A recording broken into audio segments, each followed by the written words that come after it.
Shine On, who's a medical doctor and exposes the tyranny of the medical system. We're going to have other folks on. We're going to have, again, people that are experts in how corrupt the system is, like Dr. Doug Rockey. We're going to be doing it all. But we're joined by Dr. Joel Wallach right now. And boy, does he have a long bio. I will not go over the entire thing. But he ran a big federal program doing autopsies on zoological animals, and he found most of the illnesses were deficiency-related. And he attended University of Missouri and received his bachelor's degree in science of agriculture. Veterinarian for 30 years. He worked as a research veterinary pathologist at several institutes. And again, for humans, they do animal testing. That's why his work is so important. And universities, including Regional Primate Research Center in Atlanta. That's the big famous one, where he discovered and identified the first animal models for cystic fibrosis in monkeys. He found that he could reproduce their condition at will because it was a nutritional deficiency. Dr. Wallach then made the decision to go to medical school so he could treat children for cystic fibrosis himself. He taught nutrition at the National College of Naturopathic Medicine in Oregon and became a primary care physician at the naturopathic degree. He also established his own company, American Longevity, now Longevity. InfoWarsTeam.com is where we have the great products discounted. Let me tell you, it's been a revolution for Aaron Dykes, losing 92 pounds, not even trying. I mean, the stuff doesn't even say it's for weight loss. You're just not as hungry when you use it. Things like Beyond Tangy Tangerine, Pollen Burst. And I'm not going to go into a whole pitch about that. I'm going to have him on tonight to break down a whole hour-long interview for the Nightly News. And we also have the maker of Obama's Real Father coming on with some new developments on the Nightly News tonight. But we only got it for this segment and the next. Dr. Wallach, I wanted to get you on to give us your take on this monstrosity of the IRS having our medical records, and we have to file with them every year. And if we don't, penalties and interest, they're going to take money out of our account now. So now the IRS is our doctor if we don't pay the money to the private Federal Reserve. I mean, this is an incredible tax directly to these criminals. I mean, I know you've talked about this forever. You've beaten the FDA in court over and over again. You helped get the ruling protecting vitamins and minerals decades ago. I mean, you're an icon of an unsung hero fighting these people. I don't mean to toot your horn for you, but I mean, people need to understand, you know what you're talking about. What do you make of all this? I mean, it was like a ton of bricks falling on me today when they upheld this. Well, Alex, thank you, first of all, for the kind words. And you're exactly correct. This actually started in 1914. There was actually money that was put up by the Rockefellers and the Carnegies. And there was a professor who was a retired professor who they hired, and he ran around and he looked at all the medical schools back in 1914. And what he did was look at the different kinds of medical schools. And there was, as you pointed out, there were herbalist medical schools and homeopathic medical schools, what they called straights, people who actually used the pharmaceuticals were made from petroleum. And so the Rockefellers and Carnegies were extremely interested in that. And he came back to them and said, look, you have two separate types of schools out there, and they got legislation to support through government only that people who went through medical school and used pharmaceuticals could be licensed and recognized as, quote, the real doctors, unquote. And the ones who were herbalists and homeopaths could not be considered real doctors, and they were called quacks back in 1914. Because they weren't able to patent all of that as easily. Now they're trying to patent fish oil and stuff, so now they say it's good for us. Yeah, exactly. You got it. Because foods, as they are, you can't patent. For instance, we've known for a long time that niacin, vitamin B3, could lower cholesterol. Well, you know, doctors poo-pooed that for 100 years. And then suddenly now when they figured out how to make it time release and they could actually patent a time release form of vitamin B3, niacin, they patented it, and now you can pay $150 for a prescription through your insurance of a time release niacin, and you can get it from a health food store for $3. And so the whole thing is designed to turn the American people into an ATM machine.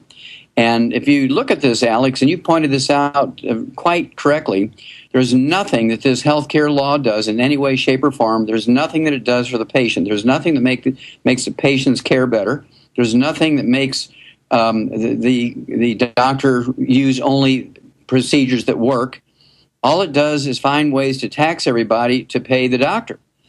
And it was the biggest sham ever, because they said when they were talking about it initially that it was not a tax, and they passed it through the Supreme Court by convincing the Supreme Court that it was a tax. And now they say exactly, but of course the doctor's just one level. The insurance companies and the big banks are the ones that wrote this, and it's a tax directly to them. Exactly. It goes right to them because, and I wondered why in the beginning they were having IRS agents installed into this to monitor the Healthcare Act. Why were they putting IRS agents? Because they're going to start garnishing wages. No, they admit it. They say penalties and interest, and now they say they're going to raise. Already it's gone up 25% just since they passed the law. Now that it's going to be implemented, it's being reported they predict within a year and a half to 2 years, 50% increases. And you just heard me read the headline here, Daily Mail, it's all over the news. In fact, guys, go to CNBC and show them. Hospital stocks are going straight up. Well, here's the way to beat the system. I've been working on this for a year, Alex, how to beat this system, because I figured that in some form it was going to come about. And what people have to do is do two things. Number one, they have to care for themselves and stop using the system. Just don't use doctors. That's it. Don't use doctors. And so what do you do about the insurance piece? Well, what you do is you get a $5,000 to $10,000 deductible. And you just start squirreling away $50 a month, $100 a month, and you get a $5,000, $10,000 deductible for a family of five, and it'll be $100 a month. But you have some responsibility here because you don't want to get sick. And so what you do want to do is use our 90 for Life program, which can, and has been proven in the livestock, pet animal, and laboratory animal industries, that all you have to do is take the 90 essential nutrients and you will prevent as many as 900 different diseases, including all birth defects. I'm being all-inclusive here. And maybe this evening we can talk about what all birth defects means. It's going to break the world apart when they realize some of the things they think of are choices. I'll give you a little tidbit there. Some of the things that people think of as being choices are really birth defects that are totally preventable. And so we're looking at preventing every birth defect you can name, just like Sarah Palin's little boy Trig was born with Down syndrome. That's totally preventable. That OBGYN should be put in jail for actually... what is the mineral deficiency? Because they're telling us it's all genetic, that we're falling apart, no. but it wasn't happening like this at this rate. I mean, even China, their government admits most of its mineral deficiencies. I know the Amish have helped down in Central and South America get the kids on minerals, and they've stopped having as many birth defects. I mean, this is something known all over the world now, just not here. Yes, you're exactly right. And, of course, we've eliminated every birth defect you can name and 10 times that many you can't name or don't know enough to name, just simply by giving preconception nutrition to female animals the moment they're born, better yet, before they're conceived and all through the pregnancy they're developed in, then throughout their life. And then when they go through puberty and they're old enough to have their own babies, every baby will be perfect. We have the capacity to eliminate every birth defect. We shouldn't have one baby out of 750 born with Down syndrome. We shouldn't have one kid out of 100 now in the United States with autism. But, of course, Doc, from the research I've seen, you're talking about people that had the defect because of a mineral deficiency. I mean, there's things like the eggs being old in the studies, in the ovaries, that's been linked to chromosomal malfunctions in the zygote formation. But just amazing information. Dr. Doug Wallach is our guest. InfoWarsTeam.com. InfoWarsTeam.com. And when you purchase the products there, you can also get free shipping when you sign up for AutoShip. And it supports the broadcast. InfoWarsTeam.com. For a long time, you've heard me talk about building Well, Dr. Wallach's giving a big speech tonight. He gives them all over the world, hundreds a year, dedicated to the work he's doing. I want to get him on the nightly news tonight to spend a whole hour with us. And he's graciously said he'll do it. Very busy guy. To go over this history, to talk about it, and then to discuss how the system knows this. And so, yes, they want you sick. And the proof is in the disease numbers. They try to keep them secret, but you can go look them up depending on which metric. Doctor, what is it with autism to go from 1 in 25,300 in 1970, what was it, 1976, to 1 in 58? That's this year's numbers. The media is using old ones of 1 in 80 something. How many thousand percentage increase is that? To have the number I saw back in the 1940s was maybe one child out of a couple 100,000 would get a particular type of bone cancer. Now it's much higher.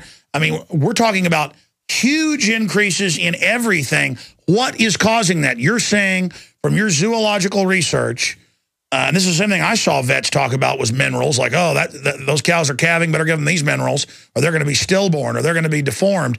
I mean, how do vets know this, but medical science doesn't? Am I correct in saying they know what they're doing at the top, or are they ignorant? Standpoint of nutritional deficiencies, and here's why. The difference between animal medicine and human medicine is simply insurance. If there were no insurance, the medical system and the government and all of the bureaucrats could not game the system. It's not a free market system because everybody's trying to get into your insurance. Everybody talks about getting into your pants. They don't want to get in your pants. They want to get into your insurance.